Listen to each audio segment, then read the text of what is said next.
Today's National Park Service stop is in Lowell, Massachusetts, in many ways the home of the American Industrial Revolution.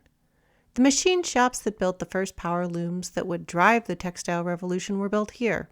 They are part of the transfer of manufacturing from human and animal power to steam and water power. It's right here at the end of our years of war and adventure that the machines start to become the makers and the humans are there to connect activities, to feed the machines, collect the products. The nature of making things and even how we as humans regard stuff is going to change dramatically. And it all comes together with changes in metallurgy, the harnessing of energy in engines, and new economic philosophies. A stop at the Suffolk Mill Turbine, the Boot Cotton Mills Museum, and the boarding houses are all signs of radical shifts in how America would grow from now on. No one was really sure what was about to happen, but as with all shifts we had watched before, some people would get very rich. Settled ways of life would be disrupted, making some people poor in new and different ways. And as always seems to happen, older people would be scandalized at the new fashions the kids these days were wearing. Oh yeah, and the way workers ate would initiate changes to how America eats that we're still living with today. It's kind of an opportunity to shake your fist at the erosion of dinner to a lunch hour that isn't even an hour, and the eventual rise of the desk salad. So if you're in the Boston area and want to see the birth of much of the mechanical labor that drove America into and through most of the 20th century, give the harbor a miss and head to the northeastern section of the state, the Merrimack River and the Lowell National Historical Park. And since this park is smack in the middle of a city, there are plenty of great places to eat, depending on what version of local history you want to consume.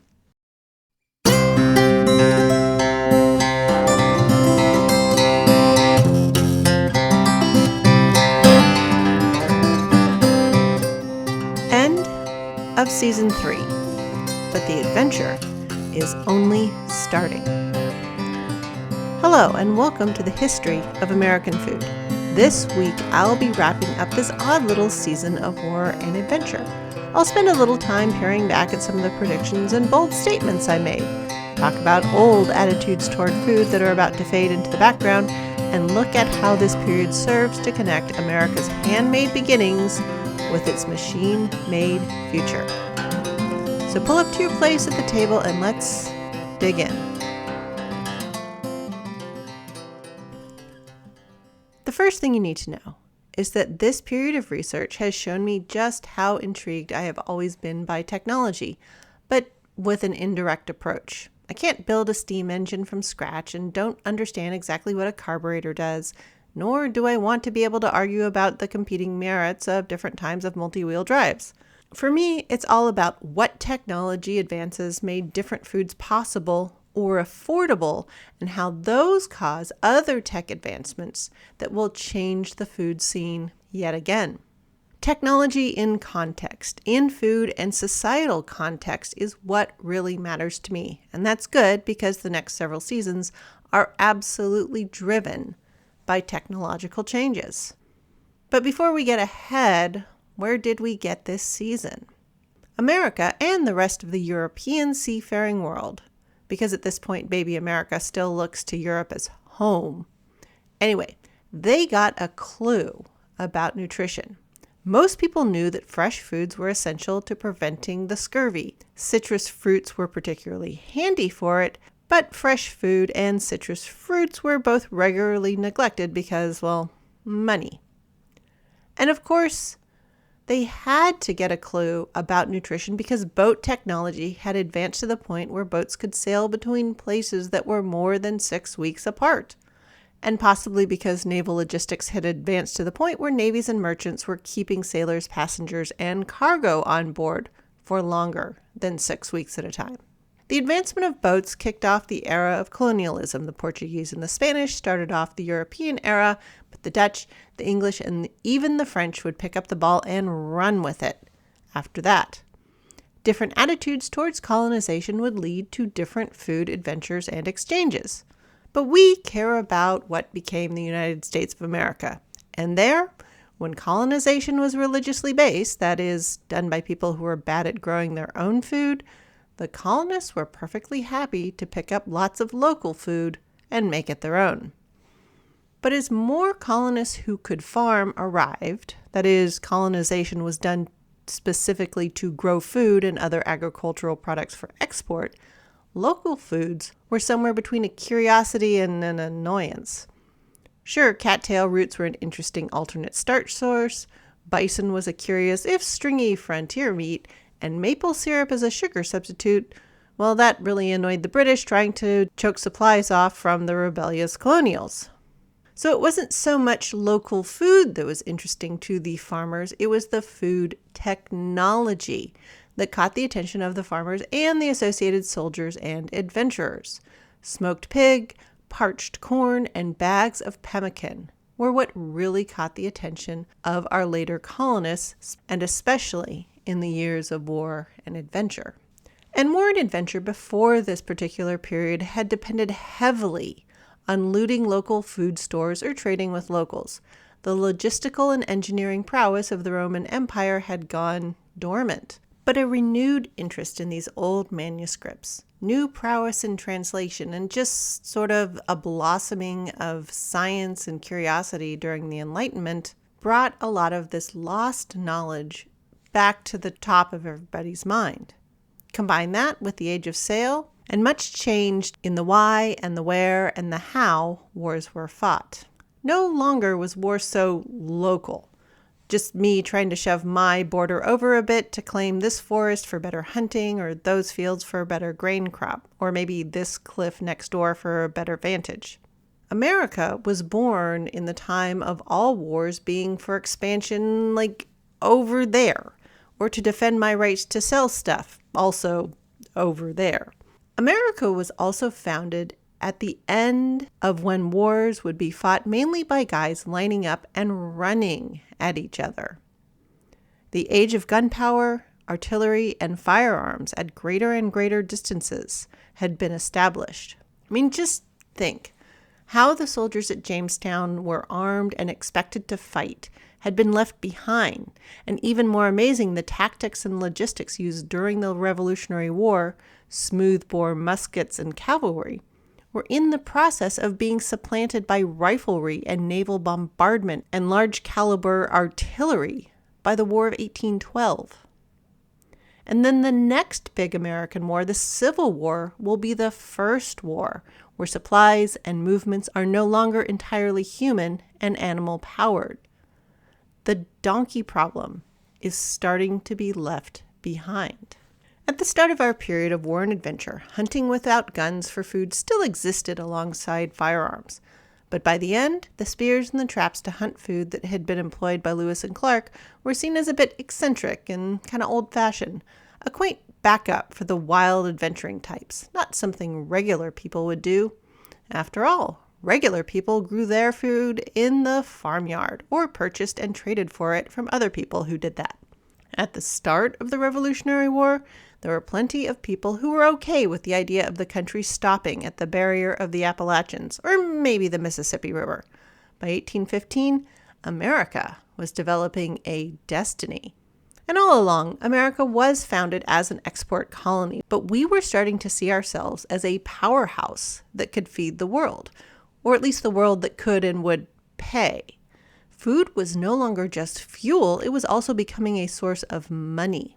At the start of this period, we grew pigs and cows and wheat and rice. We helped supply the world with sugar, coffee, codfish, distilled spirits, and iron. And we built the containers for all of it. Barrels and faster boats with all of this wood that we had at our fingertips. And soon, America will really begin to take on the role of clothing the world. Well, the old world. Okay, Europe, Northern Europe. With no old rights of peasants and churches and family alliances and feuds, buckskin could be harvested off the deer nobody had enforceable rights to. Furry wild animals still roamed the less disturbed woods, and large swaths of land could be dedicated to growing wool, hemp, and soon cotton. However, despite many an attempt, the silk orchards of America never seemed to develop. At the start of this period, the colonies were worried about being cut off from their European supplies. By the end, America was supplying many parts of Europe with their fish for Catholic fast days, their rice for fancy meals, and the raw materials for both everyday clothing and essential naval supplies. The days of the sassafras leaf drug rush were long gone, but America was supplying the current drug of choice, tobacco. Though by the end of our period of war and adventure, the gold rush days of rich, untilled land and novelty were gone. Tobacco and many other export products required skillful management and unpaid labor to turn a profit. And even then, many of these operations only made money for a very, very few. All the same, America, founded as a new country, had some different ideas about how to exist in and succeed in the world. The need to expand and control more territory, that was an old idea that America just took up with gusto. But how to use the land to make money for lots of people and not just the class of inherited nobility, the rulers at the top, that was a pretty new idea. At least the way America would pursue it. And mechanization, the industrial age that was coming to the surface, just as our period of war and adventure ends, gives America lots of new toys and tools to play with. For your average 21st century American, the question of, is there food or not, is not a query that takes up much brain space. And even for food insecure people, where food's not dependable, food's still kind of around even when it's not accessible. So when we think of food, we tend to think of individual items of food and particular types of items of food and break them down into the ones we like better, and the stuff we don't like. After all, a 21st century American spends more time choosing which food to eat rather than worrying about whether there is any food available. After all, being out of eggs or milk or bread or kale chips is annoying, but all it requires is a little trip somewhere. On the other hand, for our late 18th century and early 19th century American, things were a little different. Out means out. It means there's no more eggs till next spring, or no more milk till next summer, or no more bread until the wheat is harvested, threshed, dried, and milled next fall. Being out of food was a real and common thing. Being a sea captain, army commander, or adventure leader that didn't lose people to starvation, malnutrition, food poisoning, or bad water was rare enough that it was noted. The regular state of affairs was that people were regularly lost to not enough food or bad food. Long ocean voyages regularly lost 1/3 to 2/3 of the crew to disease and accident. Dying of a gunshot wound on a battlefield made you an outlier in the armies of the day. Combinations of infection, disease, and malnutrition were what carried off the majority of an army. And no wonder. The rations issued and then actually delivered to the soldiers and sailors were not made of tasty stuff. So why, you ask, would people ever join up? And if they did join up and discovered what the conditions actually were, why would people stay, even in dire circumstances such as freezing cold Valley Forge? Why did people volunteer to travel into the unknown with Lewis and Clark? Why would people go on years-long whaling journeys of uncertain end? And why are people going to head out to work in the wilderness on railroads and fling themselves at the California gold fields, at the Yukon, and across the Pacific to seek out tea, porcelain, opium, and silk? Honestly, food aside, so often the answer is, and always has been, they don't think they're going to be the ones to die. All of us think that in one way or another, that when we start out for an adventure, the misfortunes are for the other people. I'm clever, I'm strong, I'm lucky. Somehow in the face of odds, I will survive. That's just humans. But when it comes to why do people hang in there when the food is awful, salty, bug-infested, more or less moldy or foul, stringy or tasteless, why do the people stay? The answer is, particularly in the face of war and adventure, is really it comes down to it's either this food or no food at all. Valley Forge and other early American encampments and forts are interesting exercises in weighing options. Sure, the food issued by the army may have been inadequate and frankly yucky, but moldy bread and salty meat beats out the option of zero bread and no meat at all. How many of the men and the rest of the campaign community were in camp because they really had no other place to go after all? Think back to my early discussions of orphans or people being pushed off their land or finding themselves in a situation where through accident or disease they find themselves alone in the world, or being alone meant death. I mean, we think now there are plenty of survival shows where a person or a small group of people equips themselves to live off the land for a period of time. But the important part is that they go out and get equipment, shoes, knives, warm and waterproof clothing, water bottles, nails, hatchets, duct tape, twine, a GoPro and a battery pack. I don't know, a film crew. But as I've been over, capturing or gathering plants and animals took time and energy, and turning those raw materials into food took more time and energy. And that means you don't have time to make boots or rain ponchos or cozy, safe places to sleep. Remembering this helps you understand the people that hung around and ate parched corn gruel and salt beef, but were still underfed, but still didn't go anywhere, because there was nowhere else to go. After all, for many people, the marching and the camp setup busy work of a military billet was better work for better food than many of the other work options out there.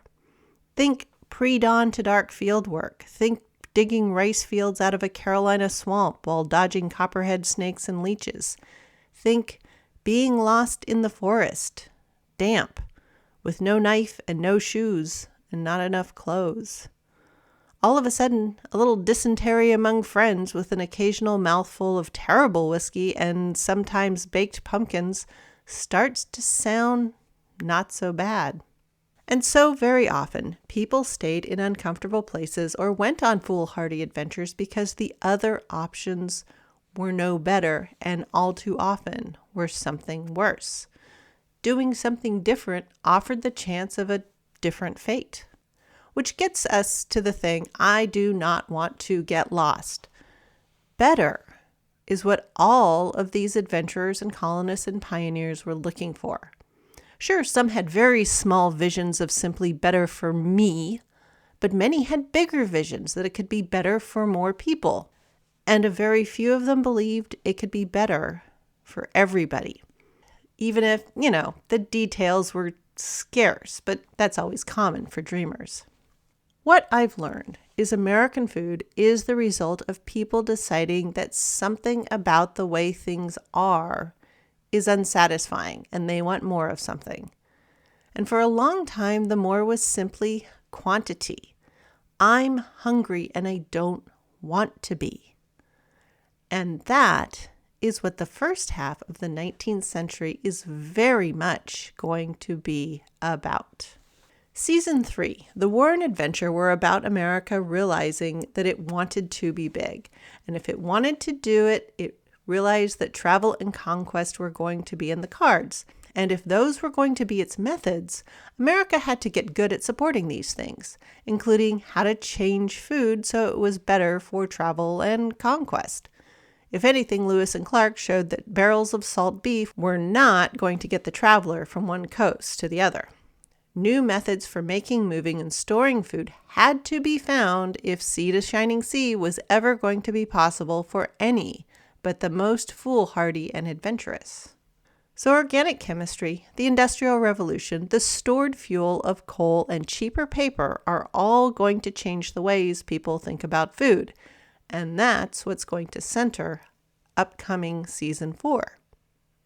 But because there was more paper, that means there's going to be a lot more work doing a lot more research for season 4.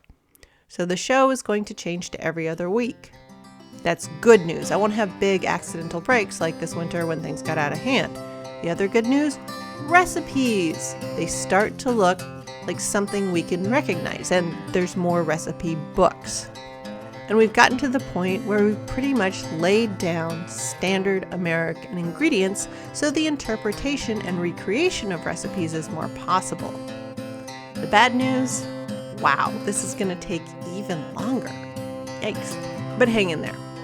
After a few weeks off here and there to look at pictures of things like 19th century waffle irons and reading through instructions for making and using chemical yeast, I'll be back. Thanks for listening. Any email, questions, or quibbles will continue to reach me at thehistoryofamericanfood@gmail.com. Downloading the episodes helps me know you are out there, but even better than that are your reviews. Let people know you're listening and enjoying the show, or at least find it interesting. Want more food and history in your future? Come on over and listen to me and my co-host Jamie Lewis on our irreverent but still history-obsessed media review podcast about the 19th century, prize fighters, circus freaks, and gangsters.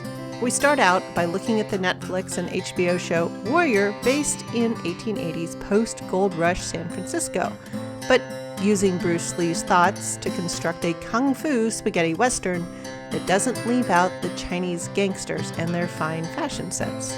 See, so there's still food, but now with fashion, fighting, and fraud, and, well, crime. Lots of crime.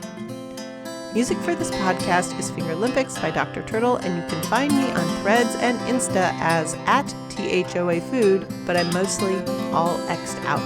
And all this information is available in the show description.